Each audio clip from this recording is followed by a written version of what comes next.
मित्रों, महर्षि व्यास ने योग के 8 अंग बताए हैं। 8 अंग कौन कौन से हैं ये आप जानते हैं। यम है, नियम है, एक आसन है, प्राणायाम है, प्रत्याहार है, ध्यान है, धारणा धारणा है, ध्यान है और समाधि। अब इन जो 8 अंग को भी उन्होंने 3 हिस्से में बांटा है।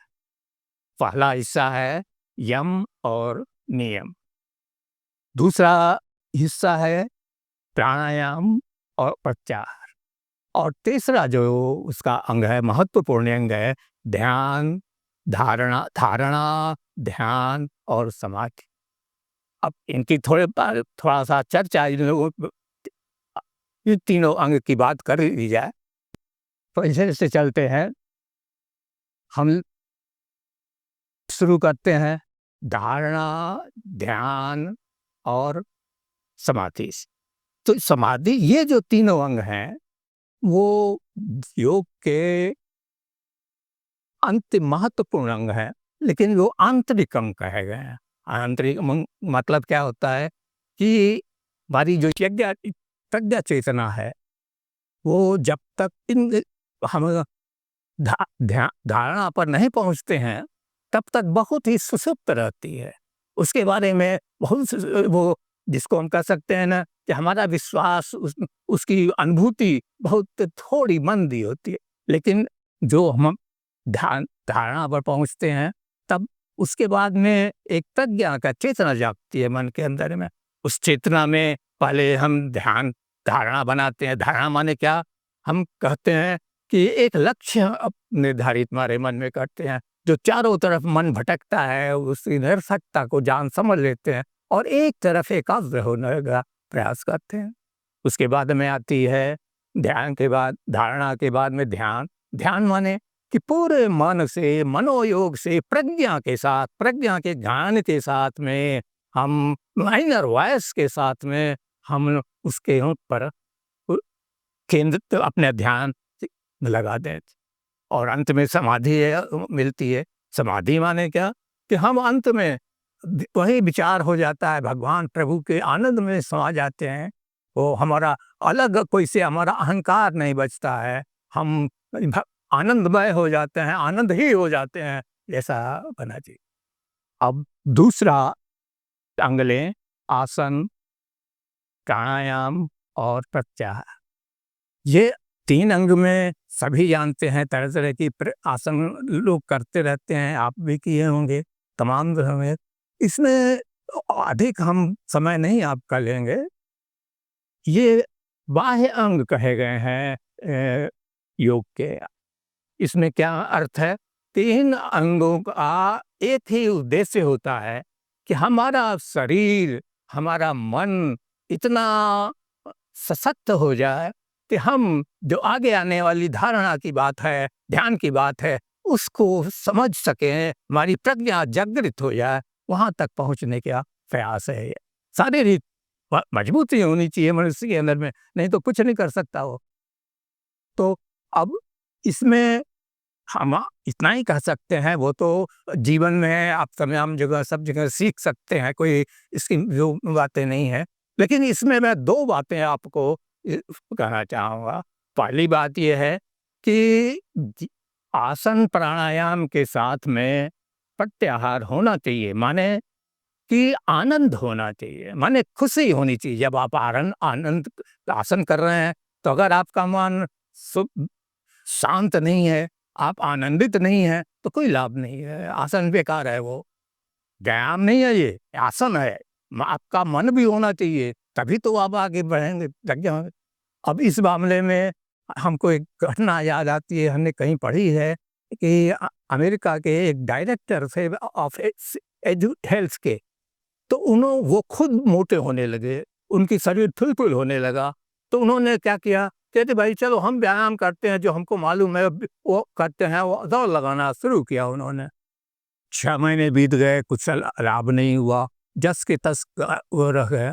अब उन्होंने सोचा, बड़ा विमर्श किया, खुद उसके विशेषज्ञ थे, लोगों से, अपने मित्रों से राय की, तो किसी ने सुझाव दिया कि कुछ करोगे कोई अर्थ नहीं है, जब तक कि तुम आनंदित नहीं होगे, जब तक करने में आप तुमको मजा आने लगेगा।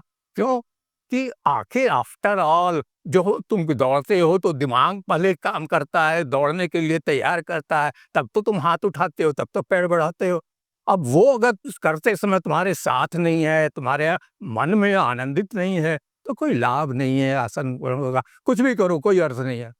उन्होंने लिखा है कि मैंने मित्र जुटाए, तरह-तरह के पढ़ना शुरू किया, क्रिएटिव पेंटिंग, म्यूज़िक सीखना वगैरह हमने शुरू किया, तो क्या हुआ कि एकदम चमत्कारिक ढंग से वही आसन, वही दौड़, वही चीज़ें हमको लाभ करते हैं। मतलब कहने का ये है कि ये आज के समाज में हम कितना भी करें, एक जिम्मे एक उत्तरदायित्व खाली मान करके, एक कर्तव्य मान करके करने से नहीं होगा। आसन करने का है तो आपको आनंद चाहिए, आपको मन चाहिए, फिर खूब आनंद, क्रिएटिव बनिए, संगीत सुनने का अभ्यास करिए, अच्छे सौंदर्यमय चीज़ों को देखने में आनंद का प्राप्त करने का कोशिश करिए, क्रिएटिव होइए। उसके बाद में जब आसन करेंगे तो उन चीज़ों को तरफ आपका ध्यान जाएगा, सुंदरता की तरफ ध्यान जाएगा, तो वो आपको आपके मन को उत्साहित कर देगा। आप तो ये बहुत ज़रूरी चीज़ है। दूसरी चीज़ इसमें जो कमी रह जाती है, वो है कि लोग प्रायः सादे आसन कर लेते हैं, लेकिन सब आसन लास्ट में होना चाहिए, उसकी उपेक्षा कर देते हैं। अब शवासन क्यों ज़रूरी है? आप देखिए, महसूस करिए कि आप जब व्यायाम करते हैं तो सारे अंग आपके काम करते हैं, आप करते हैं, है ना? लेकिन जो आपके नर्व्स हैं, जो आपको नसें जो हैं, वो काम नहीं करती है। ये सारा खेल तो नसों का है।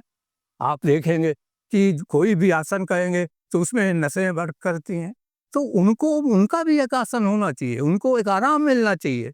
तो आपको आसन, वो आसन जो है वो शवासन होता है। लेकिन शवासन करना इतना सरल नहीं है, एक बहुत टेढ़ी प्रक्रिया है। इसके लिए आपको गुरु से सीखना पड़ेगा। बिना गुरु के सीखना मुश्किल काम है। होता क्या है कि उस समय आपको सारे अपने शरीर के अंगों को एकदम मस्तिष्क में एक जगह केंद्रित कर देना, सारे अंगों की जो नसें हैं उसको केंद्रित कर देता है। आपको सोचना बंद कर देना पड़ता है, आपको सांस प्रक्रिया पे आपको नियंत्रण छोड़ देना पड़ता है। वो सब कैसे हो सकता है? वो गुरु सिखाता है, लेकिन कठिन जरूर है। एक बार सीख लीजिए, सीखने के बाद में बहुत आनंददायक है और आवश्यक। अब ये 3 बातें हुई, प्राणायाम, आसन, प्राणायाम और प्रत्याहार। प्रत्याहार का मान ही होता है कि आप सारी जो चीज़ें निरर्थक है उसको हटा करके एक तरफ एक आसन जो कर रहे हैं उसमें आप ध्यान करने लगे। हाँ, एक बात और इसके साथ में जोड़नी है कि आसन में 8 अंग हैं, एक क्रम से आप चलते हैं, यम करते हैं, नियम करते हैं, प्राणायाम करते हैं। लेकिन आसन जो करने की पद्धति है, वो एक रेखीय पद्धति नहीं है कि आपने ए आसन कर लिया तो उसके बाद में अब सिद्ध हो गए, आपने खाली जोर देना शुरू किया उस पर, प्रत्याहार पर, प्राणायाम पर। वो बात नहीं है। ये तो जैसे आप मान लीजिए कि एक समुद्र है, लहरें आती है। ज्वार के समय क्या होता है, एक लहर आती है, फिर लौट जाती है, फिर आती है और आगे बढ़ जाती है, फिर आती है और आगे बढ़ जाती है। अब ये जो प्रक्रिया है, आसन की प्रक्रिया है, तो आपका किसी भी अंग में, हर अंग को बार-बार आपको आगे बढ़ाना साधना पड़ता है। इससे क्या होता है कि जब आप उस अंग को, एक अंग भी अगर जो पुष्ट होता है, तो वो अपने आप दूसरे अंगों को खींच लेता है, उसको भी आगे बढ़ा देता है और वो आपकी साधना में सहायक होता है। तो इसलिए ये कि बहुत आवश्यक बात है कि आप ये समझें कि कि मैकेनिकली अगर आप करते हैं आसन, व्यायाम, योग की बात, तो कोई अर्थ नहीं है। आप थोड़ा-सा मन लगाइए, आनंद लगाइए, प्रभु का स्मरण करिए, आनंदित होइए। वो आप कहेंगे, पूछेंगे कि ये सब तो सही है, लेकिन इतना सब करने के लिए हमको प्रेरणा कहाँ से मिलती है? कौन सी शक्ति है, कहाँ से हम अपने मन में उस विश्वास को जमाने के लिए प्रेरणा पैदा करें, वो कहाँ से आएगी? अब ये सवाल ऐसा है कि जीवन में हर व्यक्ति के साथ में ऐसा होता है कि कभी न कभी कुछ न कुछ घटनाएं ऐसी होती हैं जो आपको एक बार मन करता है तो उधर बढ़ गया। अब उसको आप पॉजिटिवली अगर लिए तो आपने पद्धति, जीवन पद्धति बदल दी, योग की तरफ बढ़ गए। उसके अलावा गुरु भी होता है, गुरु न हो, पूर्वजन्म के संस्कार, बचपन के संस्कार, ये भी महत्व रखते हैं। और फिर ईश्वर की कृपा है, भगवत की कृपा है, आप उसको जब उनके मांगिएगा तो देगा, सिंपल बात है। और ये जो विधियां हम करते हैं इसमें, ये मान के चलिए कि रूढ़ विधियां नहीं है, कैसे फिक्स्ड है ऐसा ही होगा। अब इसमें परिवर्तन हो सकता है, लेकिन वो परिवर्तन किसी जानकार गुरु के निर्देश से करने चाहिए। वो अपने रुचि के अनुसार आप उसको बना लीजिए, उसका व्यवहार करना शुरू करिए, तो आपको एक लगेगा कि हम उसी स्थान पर पहुंच रहे हैं